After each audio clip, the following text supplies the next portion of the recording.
Yes, and how many years can some people exist before they're allowed to be free?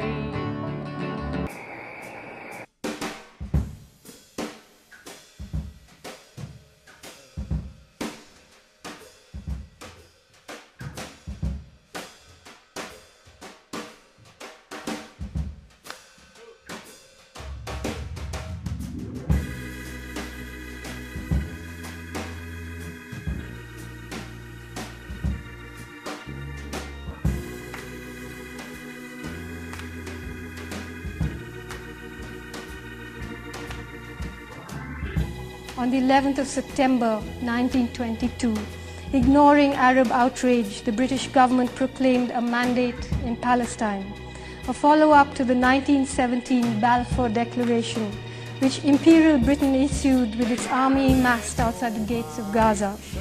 The Balfour Declaration promised European Zionists a national home for Jewish people.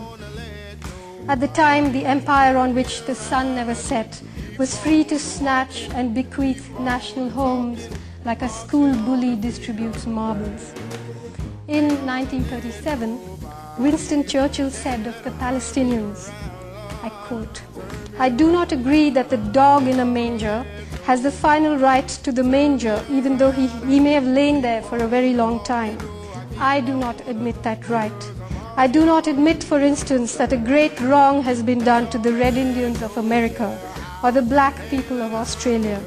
I do not admit that a wrong has been done to these people by the fact that a stronger race, a higher grade race, a more worldly wise race, to put it that way, has come in and taken their place." That set the trend for the Israeli state's attitude towards Palestinians. In 1969, Israeli Prime Minister Golda Meir said, "Palestinians do not exist." Prime Minister Menachem Begin calls Palestinians two-legged beasts. Prime Minister Yitzhak Shamir called them grasshoppers who could be crushed. This is the language of heads of state, not the words of ordinary people. In 1947, the UN formally partitioned Palestine and allotted 55% of Palestine's land to the Zionists. Within a year, they had captured 76%.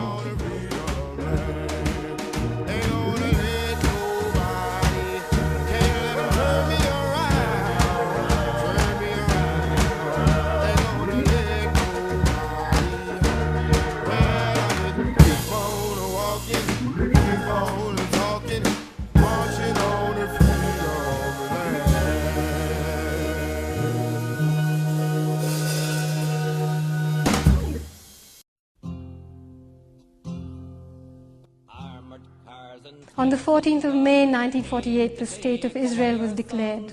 Minutes after the declaration, the United States recognized Israel. The West Bank was annexed by Jordan. The Gaza Strip came under Egyptian military control.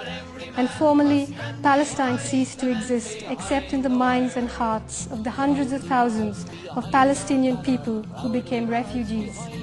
Although Palestinian attacks strike terror into Israeli citizens, they provide the perfect cover for the Israeli government's daily incursions into Palestinian territory, the perfect excuse for old-fashioned 19th century colonialism dressed up as a new-fashioned 20th century war. To take away our sons, but every man must stand behind the men behind the wire. Armored cars and tanks and guns came to take away our sons, but every man must stand behind the men behind the wire. I woke up this morning with my mind. In 1967, Israel occupied the West Bank and the Gaza Strip. Palestine still remains illegally occupied. Its people live in inhuman conditions in virtual Bantustans, where they are subjected to collective punishments, 24-hour curfews, where they are humiliated and brutalized on a daily basis. They never know when their homes will be demolished, when their children will be shot, when their precious trees will be cut, when their roads will be closed, when they will be allowed to walk down to the market to buy food and medicine, and when they will not. They live with no semblance of dignity, with not much hope in sight. They have no control over their lands, their security, their movement, their communication, their water supply. So when accords are signed and words like autonomy and even statehood bandied about, it's always worth asking, what sort of autonomy, what sort of state, what sort of rights will its citizens have? I'm walking and talking with my mind. State on freedom. Hallelujah. Hallelujah. Hallelujah.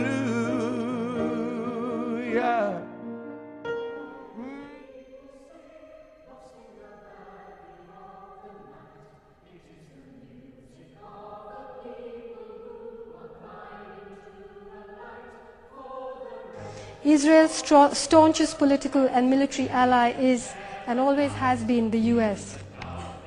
The US government has blocked, along with Israel, almost every UN resolution that sought a peaceful, equitable solution to the conflict.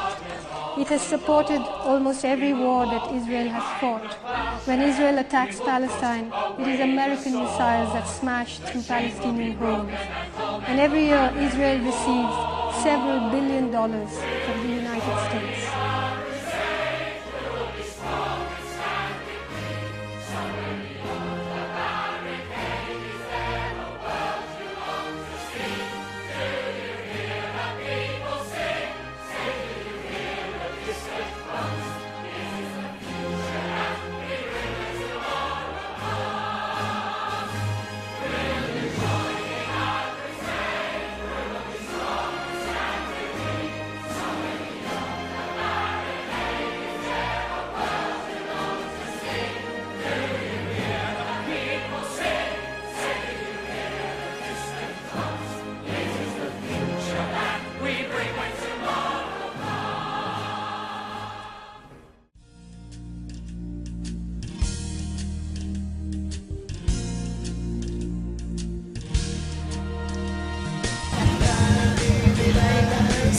So we have Palestine, we have Karen, Palestine.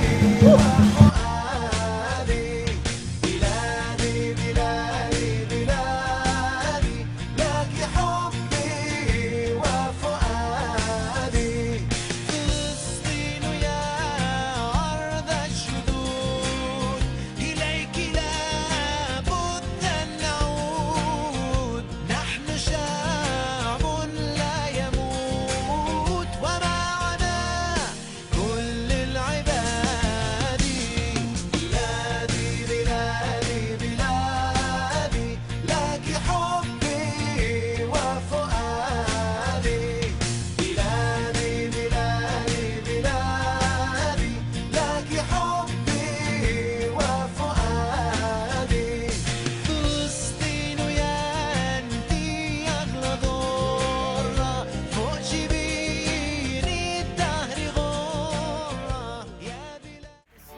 Mi niña bonita, mi dulce princesa, me siento en las nubes cuando tú me besas y siento que vuelo más alto que el cielo si tengo de cerca el olor de tu pelo. Mi niña bonita, brillante lucero, se queda pequeña la frase te quiero, por eso mis labios le dicen te amo cuando está